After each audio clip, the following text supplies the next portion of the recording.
Je suis très heureux de vous retrouver ce matin. Il y a quelque temps, nous avons aménagé dans le Vaucluse et en visitant la maison que nous occupons actuellement, nous avons rencontré l'ancienne propriétaire, une dame de plus de 80 ans qui vivait seule dans cette maison et à qui malheureusement les médecins avaient détecté une maladie qui fait qu'elle ne pouvait plus continuer de vivre seule dans cette maison. Et elle nous a dit quelque chose de terrible, en tout cas qui m'a fait réfléchir. Elle nous a dit, avec beaucoup de tristesse, de désappointement, dans ma vie, j'ai connu le dé du deuil, le dé du divorce, le dé du déménagement, en l'occurrence là un déménagement forcé, non voulu. Cela m'a fait réfléchir et déjà je me suis dit, bien sûr, nous tous, dans ce monde où le mal coexiste avec le bien, nous pouvons connaître ces situations. Peut-être vous-même qui m'écoutez ce matin, traversez-vous de telles circonstances difficiles, tragiques, non désirées. Alors, j'ai eu envie, vous savez, de renverser un petit peu la situation avec des mots qui commencent par D, bien plus que des mots, vous verrez, mais qui commencent par D et qui prennent le contre-pied de ces termes qui ont une portée négative: deuil, divorce, déménagement forcé, situation non voulue.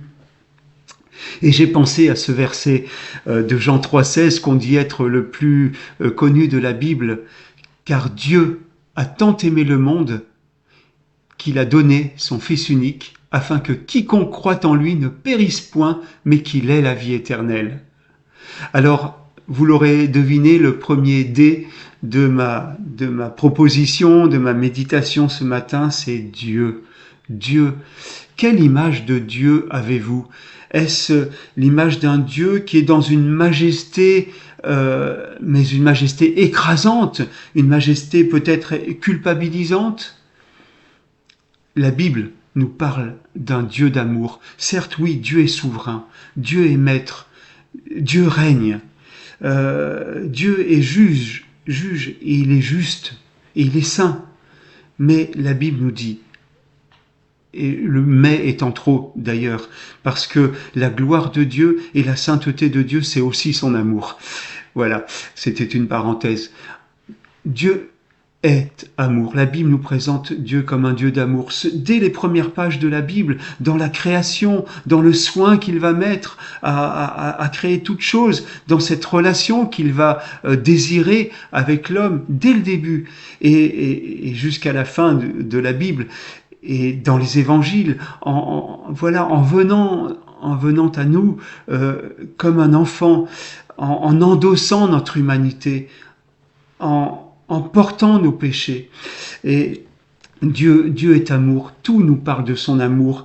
Vous savez, dans les évangiles, il y a aussi un épisode qui est marquant. C'est lorsque Jésus, qui est Dieu fait homme, se met à genoux littéralement et lave les pieds de ses disciples.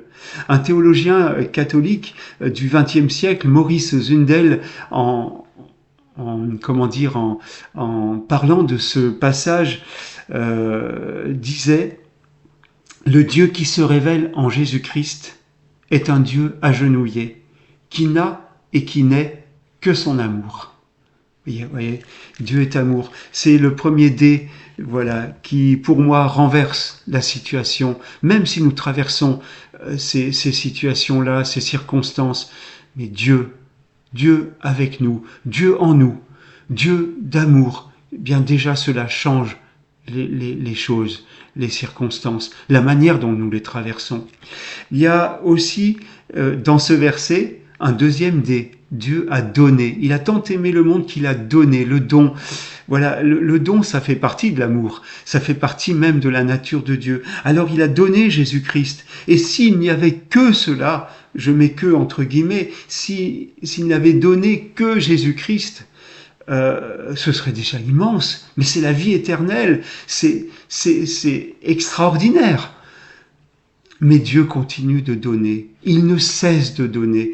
L'apôtre Paul, dans Romains chapitre 8, versets 31 et 32, nous dit « Si Dieu est pour nous, qui sera contre nous? Lui qui n'a point épargné son propre Fils, mais qui l'a livré pour nous tous, comment ne nous donnera-t-il pas aussi toutes choses avec lui ?» Et Pierre va dire quelque chose qui s'en rapproche. Il nous dit « Sa divine puissance nous a donné tout ce qui contribue à la vie et à la piété. » Voilà, le texte continue, mais Dieu donne, il ne cesse de donner. Dans sa prière, Jésus nous dit « Je leur ai donné la gloire que tu m'as donnée. » Waouh! Et toujours au moment de la Passion, Jésus dit à ses disciples « Et moi je prierai le Père, il vous donnera un autre consolateur afin qu'il demeure éternellement avec vous. » Voyez, Dieu ne cesse de donner. Il continue de donner et il nous donne son amour, il nous donne sa présence, il nous donne sa confiance, il nous donne sa tendresse, il nous donne sa force dans les situations que j'ai évoquées tout à l'heure.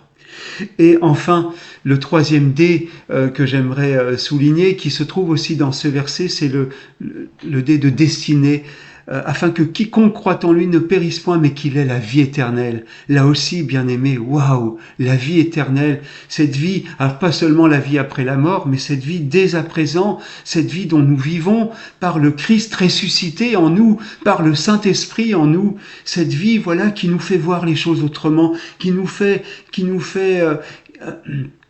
change peut-être même littéralement nos passions, nos centres d'intérêt, qui va nous faire aimer Jésus, qui va nous faire aimer notre prochain. La vie éternelle, c'est cette destinée qui est réservée, qui est pour tous, mais qui est offerte à celui qui ouvre sa main, qui ouvre son cœur, qui croit à ce Dieu qu'il a tant aimé, qu'il a donné son Fils Jésus. Une destinée pour chaque croyant, pour chaque chrétien, pour chaque personne qui se confie en Dieu, en Jésus-Christ, la vie éternelle. Mais il y a aussi ça c'est une destinée, j'ai envie de dire générale, mais il y a aussi une destinée particulière. Chacun d'entre nous, nous avons des dons, des talents, et qui sont à mettre au service de Dieu, de notre prochain.